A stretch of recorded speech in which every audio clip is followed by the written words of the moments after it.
धर्म की बात है ये, धर्म की बात है, धर्म की बात है ये, धर्म की बात है,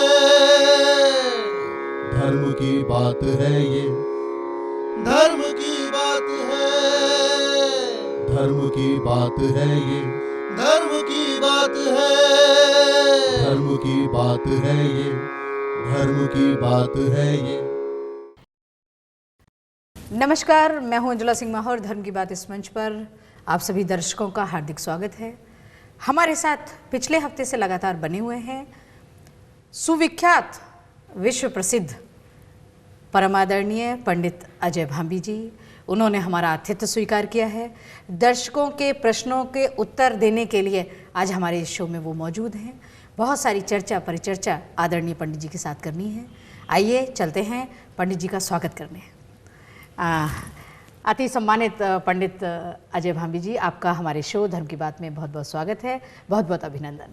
धन्यवाद जी नमस्कार। पंडित जी, आपसे हमारा पहला प्रश्न, कुछ रुद्राक्ष के बारे में बताइए और इसे धारण करने के उपाय और विधि क्या है, ये कब धारण करनी चाहिए?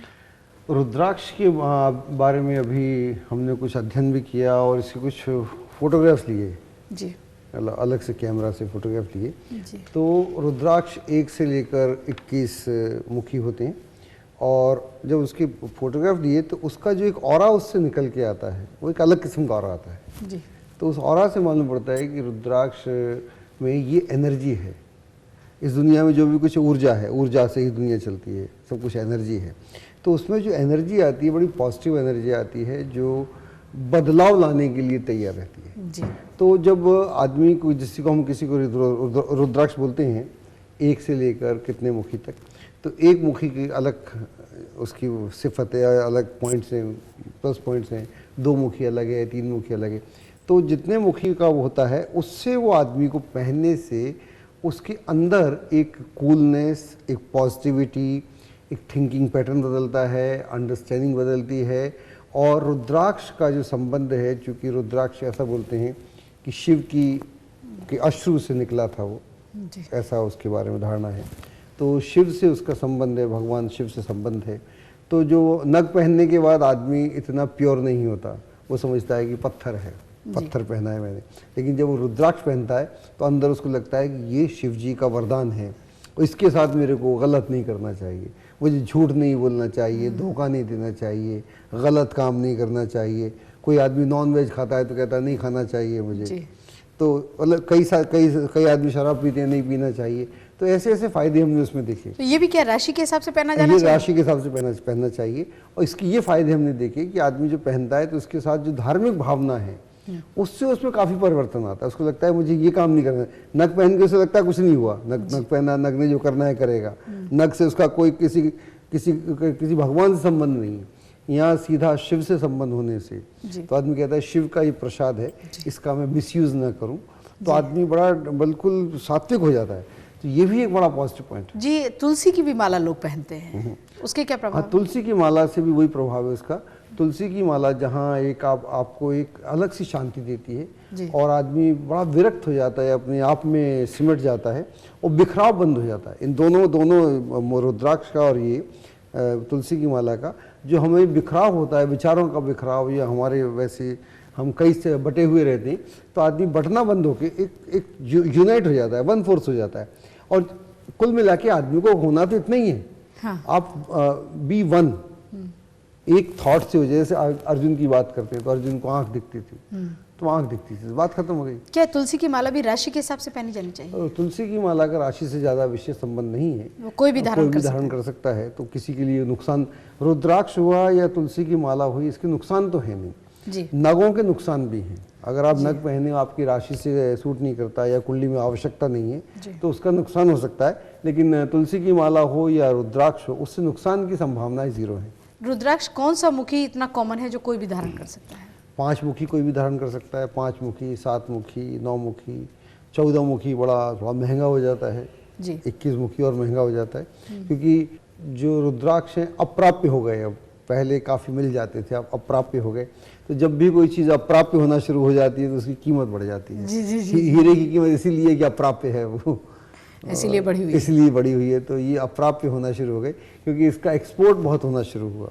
अभी हम देखते हैं जापान में, फ्रांस में, अमेरिका में, इंग्लैंड में, वहाँ पर बहुत रुद्राक्ष का प्रचलन हो रहा है। आदरणीय भाभी जी, आपने एक कहा है कि मानवता का एकमात्र मित्र शनि, ये आप ही का वक्तव्य है, इसके बारे में आप विस्तारपूर्वक बताइए। शनि के बारे में ये है कि शनि जब 7.5 में आता है, और 7.5 हर आदमी को आती है। 7.5 से तात्पर्य ये हुआ कि जो आपका जन्मकालिक चंद्रमा है, वहाँ से जब शनि 12वां, पहला, दूसरा होता है तो 7.5 होती है। शनि एक राशि में 2.5 वर्ष रहता है तो 7.5 होती है। और इसके अलावा 2 ढैया भी होते हैं, चौथा और 8वां। तो इसका मतलब ये हुआ कि 30 साल के अपने साइकिल में शनि हर आदमी को 12.5 साल अपनी गिरफ्त में रखता है। तो 12.5 साल वो उससे कहता है। शनि मानवता का मित्र इसलिए, मानव का मित्र नहीं है, कई लोग इसको गलत बोल देते हैं मानव का, मानव के तो खिलाफ है वो, मानव के खिलाफ है शनि, मानवता के पक्ष में है जी। मतलब ह्यूमैनिटी का मित्र है, व्यक्ति का, आपका मित्र नहीं है वो। अगर आप बढ़िया काम करें तो आपका मित्र है, आप गड़बड़ काम करें तो आपका मित्र नहीं है, ऐसा शनि को ये समझना पड़ेगा कि शनि आंख बंद करके मित्र नहीं है, कि शनि न्याय का प्लेनेट है, न्याय का ग्रह है, और न्यायकर्ता जो है उसके साथ है जहाँ न्याय है, जहाँ अन्याय हो रहा है उसके साथ नहीं है। जब मानवता की बात करते हैं तो फिर सबका हित है उसमें, जहाँ सबका हित हो रहा है वहाँ शनि आपके साथ है। शनि कई काम करता है 7.5 में। पहली बात तो जो हम गलतियाँ करते हैं, जो हमने मिस्टेक्स की हैं, उन मिस्टेक्स को हमको बताता है कि आपने ज्यादती की, आपने गड़बड़ की, तो आपने क्यों की। या मान लीजिए किसी आदमी का व्यक्तित्व तो बहुत दबा हुआ है, लोग उसके साथ कैसा भी सलूक कर देते हैं, गलत सलत, तो शनि उसको चेतना देता है कि तुम अपने साथ ऐसा क्यों होने देते हो जी। स्टैंड अप, खड़े हो जाओ। ये आदमी आपका मिसयूज कर रहा है, ये आदमी आपको उल्लू बना रहा है, ये आदमी आपका शोषण कर रहा है, चीट कर रहा है, इससे भागो, इसको पकड़ो। तो शनि दोनों काम करता है, ये नहीं करता कि आपको बिल्कुल मारता ही है। जो मरा हुआ है, जिसके साथ अन्याय हो रहा है, उसको भी जागृत करता है, और जो अन्याय कर रहा है उसको भी पकड़ता है। तो शनि अन्याय करने वाले को और अन्याय झेलने वाले को, दोनों को नहीं बख्शता जी। शनि न्याय प्रिय है, दंडाधिकारी है और अनुशासन प्रिय, अनुशासन प्रिय है। तो शनि इसलिए मानवता का मित्र है। और शनि हर आदमी को 30 साल में उसकी खबर लेता है, वो ठीक से खबर लेता है। और ऐसी, क्योंकि अगर मान लीजिए आप अपने बेटे को बोलें ये मत कर, वो मत कर, तो बड़ा मुश्किल है उसको समझाना। अंदर से जब चेतना आती है, किसी को नहीं बोल सकते रोज ये तुम ऐसा मत करो, वैसा मत करो, कोई सुनने को राजी नहीं है। लेकिन जब अंदर से आदमी को अपने अंदर आवाज़ आती है तो उसको सुनने को बाध्य हो जाता है। वो शनि पकड़ के समझाता है, कोड़ा लेके समझाता है, कोड़ा भी उसके पास है, साम दाम दंड भेद सब कुछ है उसके पास। आदरणीय भाभी जी, वास्तु के बारे में अगर आप बताएं तो एक आम शहरी या ये कहें हमारे देशवासियों के लिए वास्तु कितना महत्वपूर्ण है? वास्तु हमारे यहाँ बहुत महत्वपूर्ण है। अगर हम आप वास्तु को देखें, अगर आप देखें जितने हमारे मंदिर बने हुए हैं जी, जितने मंदिर हैं आप देखिए तो बड़े खुले मंदिर हैं जी। और मंदिरों का जो पूरा उनका, चाहे वो कोणार्क का मंदिर, सूर्य का मंदिर हो, या बाकी जितने भी हमारे बड़े बड़े मंदिर हैं, उन सब मंदिरों को वास्तु बहुत उत्तम किस्म का वास्तु होता है। और इसके अलावा जब भी आप घर देखते हैं, पुराने किले देखिए या उस तरह के जो किले, फोर्ट्स जो भी हैं, तो उनका वास्तु लगता है वो उसमें एयर भी आती है, पानी भी आता है, सारी सुविधाएं हैं। गर्मी में जब इलेक्ट्रिसिटी नहीं थी तब भी काम चलता था, सर्दी में भी उनको बंदोबस्त था। तो वास्तु का मतलब ये है कि आपकी सुख समृद्धि को बढ़ाए। तो सुख समृद्धि को बढ़ाए तो सीधा बात है कि पूरब से हमें सूर्य मिलता है, तो पूरब वाली दिशा हमारे लिए ऑटोमेटिकली अच्छी हुई। तो जो भी हम कुछ पूर्व में करते हैं, यहाँ से हमारी शुरुआत होती है। पूर्व का महत्व हुआ, पूर्व के साथ उत्तर का महत्व हुआ। उत्तर हमारा प्रोडक्शन का है, हमारे धन धान्य का मामला है, तो उससे हम अपने धन धान्य को, पूर्व से हम अपने वेल बींग को, हेल्थ को फिट रखते हैं। और उत्तर से हमारा संबंध धन धान्य से है। और पश्चिम से जो हमारा संबंध है जो हमारी कमियां हैं उनको हम कैसे रोक सकें, जो हमारी वेस्टेज है, कमियां है, उसको कैसे रोक सकें। और दक्षिण से हमारा संबंध है कि जो हमारे खिलाफ कर रहा है उससे हम कैसे करें। तो वास्तु एक्चुअली बड़ा प्रैक्टिकल मामला है। तो ये जो जितने चारों एरियाज़ हैं, इन एरिया को समझ लो, उस हिसाब से आप रहो।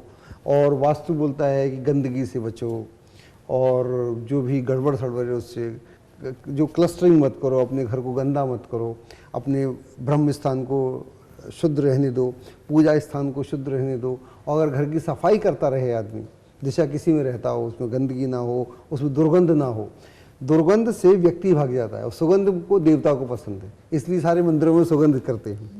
सारे मंदिर हमारे सुगंधित रहते हैं, सुगंध से देवता खुश होता है और दुर्गंध से आदमी भाग जाता है। तो अगर आप अपने घर को सुगंधित रख सकें, अगर आप उसको नीट एंड क्लीन रख सकें, उससे ही आपका वास्तु बहुत ज़्यादा अच्छा हो जाता है। तो दिशा को भूल जाए तो भी चलेगा काम। जीवन पर सकारात्मक प्रभाव डालता है वास्तु। आदरणीय भाभी जी, आपसे हमारा अगला प्रश्न, देश की कोई ऐसी शख्सियत जिससे आप बहुत अधिक प्रभावित हो? हर आदमी अलग अलग अपने अपने फील्ड में महान होता है। अलग अलग देश में बहुत सारे लोग हैं और एक आदमी से देश बनता भी नहीं है जी। बहुत सारे लोग हैं, तो बड़ा मुश्किल है बताना, लेकिन मैं बहुत सारे लोग हैं जिनसे मैं प्रभावित हूँ। और मैंने देखा है जब भी कोई आदमी आगे बढ़ जाता है, हमको लगता है हम ऐसे फील कर सकते हैं, अरे इसको कुछ आता नहीं है, ये वहाँ कैसे पहुँच गया। आपने उस आदमी को गौर से देखा नहीं, उसको बहुत कुछ आता है, वरना वहाँ पहुँचता नहीं वो। आपको लगता है कि इसका लॉटरी खुल गई, लॉटरी नहीं खुलती किसी की, तो आप अपनी खोल लो ना। अगर आपको आदमी कोई बड़ा दिखता है, आगे दिखता है, सफल दिखता है, तो अगर आप उसको मेटिकुलसली देखें तो उसमें डिसिप्लिन भी है, उसमें ऑर्गेनाइजेशन भी है, उसमें आगे बढ़ने की शक्ति भी है, वहाँ पहुँच के रहने का मादा भी है, अपने आप को बनाए रखने का भी है। तो उसका पूरा लाइफस्टाइल अलग है, हमको दिखता नहीं है। हम गौर से दूर से देखते हैं, हमको लगता है कि, लेकिन आप उस किसी को भी देखें तो मेरे विषय ने मुझे बड़ी मदद की। तो मैंने एक्टर्स को देखा, स्पोर्ट्स पर्सन को देखा, इंडस्ट्रियलिस्ट को देखा, नेताओं को देखा, फिलोसफर्स को देखा। उन सब से जब मिलके मैंने देखा तो उन लोगों के जीवन में एक सिस्टम है, एक ऑर्गेनाइजेशन है, और अपनी ऊर्जा को वो कैसे इस्तेमाल करते हैं उनको तरीका मालूम है। उनके पढ़ने के समय तय हैं, उनके खेलने के समय तय हैं, उनके बच्चों से समय, सब पूरा ऑर्गेनाइजेशन है। तो हर आदमी अपने आप में मेरे को विलक्षण मालूम पड़ता है, तो इसलिए एक आदमी से प्रभावित होना बड़ा मुश्किल होगा मेरे लिए। बड़ा मुश्किल कहना है कि साहब मैं, आपका फील्ड बहुत बड़ा है। हाँ, एक आदमी से मेरे को हर आदमी विलक्षण दिखा और हर आदमी मेरे को उस आदमी से बड़ा चमत्कृत हुआ। अरे कल तो ये कुछ भी नहीं था, आज ये इतना बड़ा हो गया। तो एक तो इसके ग्रहों ने जो किया सो किया, वो ग्रह देखे मैंने, वो तो उस आदमी ने नहीं देखे, लेकिन उसका मैंने वो देखा पूरा रूटीन, उसका तरीका देखा, उसका सुबह उठना, सुबह क्या करता है, क्या खाता है, क्या पीता है, क्या सोचता है, कैसे समस्याओं से जूझता है, कैसे और लोगों के उल्हाने हैं या लोगों के कटाक्ष हैं, कैसे उसको बर्दाश्त करता है। ये बहुत सारी बातें। तो हर आदमी अपने आप में एक ऊर्जा है, विलक्षण है, और हर आदमी महान हो सकता है, होने योग्य है।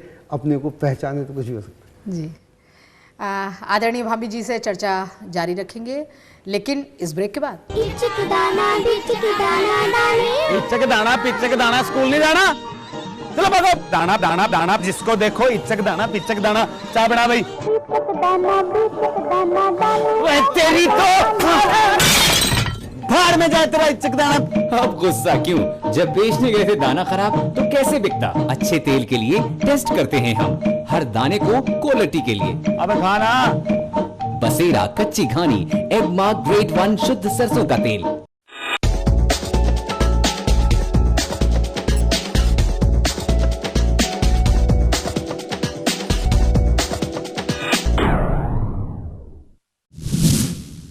एक बार फिर आप सभी दर्शकों का स्वागत है। मंजुला सिंह माहौर, धर्म की बात इस मंच पर आज हमारे आतिथ्य को स्वीकार किया है परम आदरणीय, परम श्रद्धेय पंडित अजय भांबी जी ने, और बहुत सारे प्रश्न उनसे पूछने हैं। चलते हैं भांबी जी के पास।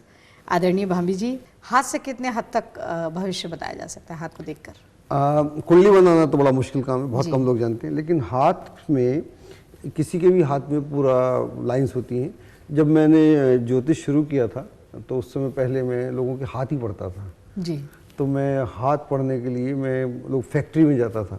आम आदमी तो मुझे अपना हाथ प्रिंट देता नहीं था, क्योंकि मेरी कोई वो लोकल स्टैंडी भी नहीं थी ना। मेरा ऐसा भी नहीं है कि आज किसी को बोलूँ तो आदमी हंस के देते, उस समय नहीं देता था। तो मैं जाता था जहाँ पर लेबर वगैरह काम करती थी फैक्ट्रीज में, तो उसके जीएम वगैरह से मिल के उनका हाथ देख के उनको सेटिस्फाइड करके। तो उस ज़माने में प्रिंट लेने के बड़े संकट थे। तो ये जो होता है आपका क्या नाम है, ये कार्बन पेपर, उस पे ऑयल लगा के उसकी प्रिंट लेते थे, बेचारे का हाथ काला हो जाता था, फिर साबुन लेके जाते थे, उसके हाथ धुलवाते थे। तो इस तरह से हमने, तो वहाँ हम देखते थे वो जो लेबर के लोग थे उनके हाथ में 3 लाइनें होती थी। माउंट्स बड़े बेकार होते थे, मतलब माउंट ऐसे वैसे होते थे। इस हाथ में सब माउंट होते हैं, शनि का, बुध का, इसका। तो माउंट एकदम खंडित से होते थे या विक्षिप्त होते थे। और हाथ की लाइनें 2-3 लाइनें होती थी मोटी मोटी। तो जिंदगी बड़ी मोटी मोटी जिंदगी, नौकरी किया, घर में आ गए, रात को दारू सुबह पिया, कमा लाए, शाम को खर्च कर दिया। शाम को दारू पिया, सुबह फिर चल दिए। इस तरह से जिंदगी भी शॉर्ट रहती थी। तो वहाँ से हमारी हाथ की शुरुआत हुई। एक ही ऑर्डिनरी हाथ है, रफ एंड टफ हाथ है, और एक फिर हाथ उसका है विद्वान का हाथ है, फिर स्कॉलर का हाथ है, आर्टिस्ट का हाथ है, नेता का हाथ है, फिर अलग अलग हाथ है। फिर हाथ की नाखून कैसे हैं आदमी के, स्किन कैसी है उसकी शेप कैसी है, लाइन कहाँ खंडित हुई, लाइन कहाँ से चली, कहाँ रुकी, कौन सी एज में रुकी, तो पूरी इसकी गणना है। एक जमाना वो था कि आप लोगों के हाथ देखने जाते थे, आज वो वक्त है आदरणीय पंडित जी के लोग तरसते हैं आपको अपना हाथ दिखाने के लिए, मस्तक दिखाने के लिए। पंडित जी बढ़ते हैं दूसरे प्रश्न की तरफ। आपके कॉलम हमारे देश के अग्रणी समाचार पत्रों में, पत्रिकाओं में लगातार आते रहे हैं। आपके प्रशंसक इन्हें कब प्राप्त कर सकते हैं? विस्तार से इनके बारे में बताइए। ये जो कॉलम का आप बात कर रहे हैं, जब मैं शुरू किया ज्योतिष 70s 80s में, तो अंग्रेजी की अखबारों में तो ज्योतिष आता नहीं था, और हिंदी में भी और बड़े छोटे से कॉलम होते थे जी। तो मैंने तब उसमें इसको अखबारों में आर्टिकल्स लिखे मतलब देश की स्थिति के बारे में लिखे, जलवायु कैसी रहने वाली है, या अगला साल कैसे होने वाला है, फसल कैसे होने वाली है, या देश की स्थिति कैसे होने वाली है, या कोई पॉलिटिकल सिनेरियो क्या रहने वाला है, सोशल सिनेरियो क्या रहने वाला है, या किसी व्यक्ति, इंदिरा गांधी के बारे में लिखा, राजीव गांधी के बारे में लिखा, मतलब जितने व्यक्ति थे वो महान लोग, इनके बारे में लिखा। तो उस ज्योतिष को हमने, ज्योतिष उससे पहले एक प्राइवेट इशू था जी, मतलब आदमी प्राइवेटली पूछता था, बात खत्म हो जाए। उसके बाद पब्लिक करने में मैंने काफ़ी योगदान रहा मेरा। तो मैंने जितने देश के अखबार हैं, लीडिंग सब पेपर पूरे देश में, बल्कि विदेशों में भी, दुबई में भी, अमेरिका में भी, इंग्लैंड में भी, जो उनकी मेन जो पेपर्स हैं उसमें आर्टिकल्स लिखे मैंने, कॉलम नहीं लिखे, राशिफल नहीं लिखे मैंने। तो राशिफल से आपने आर्टिकल दिया पूरा। हाँ, राशिफल से मेरे की वो नहीं है, उसमें मेरी आस्था नहीं ज़्यादा, राशिफल को मैं ज़्यादा महत्व नहीं देता हूँ। मैं आर्टिकल लिखता था कि ये क्या है, वेदर क्या होने वाला है, सूर्य ग्रहण हो रहा है तो इसका क्या असर होने वाला है अगले 6 महीने, साल भर, या बाढ़ें कैसी आएंगी, क्या होगा, कहाँ खतरा होगा, रेलवे के बारे में क्या होगा, एविएशन के बारे में, इस तरह की सारी बातें जो अलग अलग हैं, एग्रीकल्चर क्या होगा, इकोनॉमिकली क्या होगा, सोशल क्या होगा, इंडस्ट्रियलाइजेशन क्या होगा। मेरे को याद है एक बार मैंने एक आर्टिकल लिखा था, कब 88-89 में लिखा था कि ये देश इकोनॉमिक पावर हो जाएगा। मैंने कादम्बनी मैगजीन आती है उसमें लिखा था मैंने आर्टिकल। तो उसके बाद उन एडिटर साहब को 500-600 पत्र मिले जिसमें सब गालियाँ लिखी मेरे को, सब ने।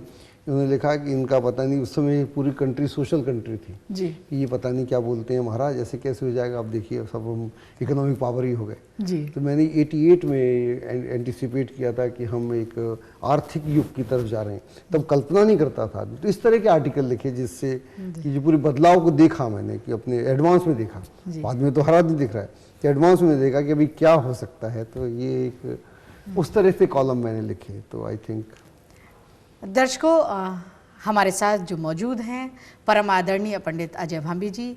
आपकी विशेषता ये है कि आपने पहले भविष्यवाणी की जो स्थितियों के हिसाब से, वर्तमान परिस्थितियों के हिसाब से खरी उतरी। बहुत सारे भविष्यवेत्ता बाद में कहते हैं कि ये भविष्यवाणी हमने की थी। एक और खासियत आदरणीय पंडित जी के अंदर है, आप फेस रीडिंग बहुत अच्छा करते हैं। जानते हैं फेस रीडिंग के बारे में? एक आपकी बहुत खास बात है कि आप फेस रीडिंग से भी लोगों का भविष्य बताते हैं। ये बड़ी स्पेशलिटी है, और आप इसके बारे में कुछ बताइए। फेस पढ़ना बड़ा आसान है, आप भी पढ़ सकती हैं जी, कोई पढ़ सकता है जी। इस फेस को 3 भागों में बांटो, इधर इधर इधर जी। एक ये है, एक ये हिस्सा है, एक ये हिस्सा है। इसमें है आपका मस्तिष्क, हाँ। ये हो गया आपका पास्ट, अच्छा। सारी मेमोरी इसमें है, सारी याददाश्त इसमें है, हाँ जी। ये आपका वर्तमान है, आंखें, नाक और कान, हाँ। आप वर्तमान में देख सकते हैं, सूंघ सकते हैं और सुन सकते हैं। आप भविष्य में नहीं सुन सकते जी। वर्तमान, ये भविष्य है आपका, जो बोल रहे हैं भविष्य। तो इससे मतलब एकदम आसान है जी। ऐसे करें तो जैसे मैं आपका चेहरा देखूं जी, तो मैं आपका चेहरा देखूं तो आपका चेहरा राउंड चेहरा है, ये गोल है जी। तो गोल चेहरा का संबंध रहता है मून से, रहता है चंद्रमा जैसा चेहरा है जी। और चंद्रमा जैसा चेहरा हो तो आदमी के पास बहुत विचार होते हैं, व्यक्ति पूरे विचारवान होता है, विचारशील होता है, तो विचारों का तांता लगा रहता है, विचार ढूंढने नहीं पड़ते, विचार अपने आप आते रहते हैं जी तो विचारों की लाइन लगी रहती है। और आदमी एक काम करके खुश नहीं होता, जी बहुत सारे काम करना चाहता है, मल्टीटास्कर हो जाता है, जी एक काम से उसको शांति नहीं है। और राउंड फेस हो तो आदमी अपने लक्ष्य को प्राप्त करता है। तो आने वाले तीन वर्ष आपके लिए बेहतरीन सिद्ध होंगे जी जी। आप अपने लक्ष्य को, जो भी आपका लक्ष्य है उसको आप बहुत बढ़िया से प्राप्त करेंगे, चाहे मीडिया हो चाहे पॉलिटिक्स हो, जो भी है उन दोनों लक्ष्य में, जो भी तीसरा भी कोई लक्ष्य हो, चौथा भी हो, पांचवा भी हो, तो कितने भी लक्ष्य साध सकते हैं। ये चेहरा बोलता है जो साधोगे वो संपन्न हो जाएगा। जी जी बहुत धन्यवाद जी बहुत धन्यवाद। पंडित जी, आप मैं एक राजनीतिक भी हूँ अच्छा जी, और मैं आगरा शहर में मेयर हूँ। जी। मेरा पॉलिटिक्स में भविष्य बताइए। पॉलिटिक्स में बहुत अच्छा भविष्य है आपका जी, बहुत अच्छा भविष्य है। अगले 3 साल में आप देखिएगा बहुत बदलाव आ जाएगा पॉलिटिक्स में। एकदम। और ये जो हम धर्म के क्षेत्र में आगे बढ़ रहे हैं, इसमें दोनों ही क्षेत्र रहेंगे आपके, और दोनों में ही आपको अच्छी आपकी जो शख्सियत होगी, एक दिन लोग इसको कॉपी करेंगे जी क्योंकि या तो लोग उसमें होते हैं या इसमें होते हैं जी इसको सीढ़ी बना के उस पर चले जाते हैं, उसको सीढ़ी बना के इस पे आते हैं, जी। लेकिन आपके दोनों काम पैरेलल चलेंगे। जी, हाँ, तो अलग हो जाएगा ये। दोनों क्षेत्रों में सफलता दोनों इक्वल सफलता मिलेगी बिहारी जी के आशीर्वाद से। जी। चर्चा जारी रहेगी। आचार्य जी, पंडित जी हमारे साथ लगातार बने रहेंगे और फिर मिलेंगे इस ब्रेक के बाद। इचक दाना बिचक दाना दाने इच्छक दाना पिच्चक दाना, स्कूल नहीं जाना, चलो भागो। दाना दाना दाना जिसको देखो, इच्छक दाना पिच्चक दाना। चाय बना भाई। इचक दाना बिचक दाना दाने वह तेरी तो भाड़ में जाए तेरा इच्छक दाना। अब गुस्सा क्यों? जब बेचने गए थे दाना खराब तो कैसे बिकता? अच्छे तेल के लिए टेस्ट करते हैं हम, हर दाने को क्वालिटी के लिए। अब खाना बसेरा कच्ची घानी एग मार्क ग्रेड 1 शुद्ध सरसों का तेल।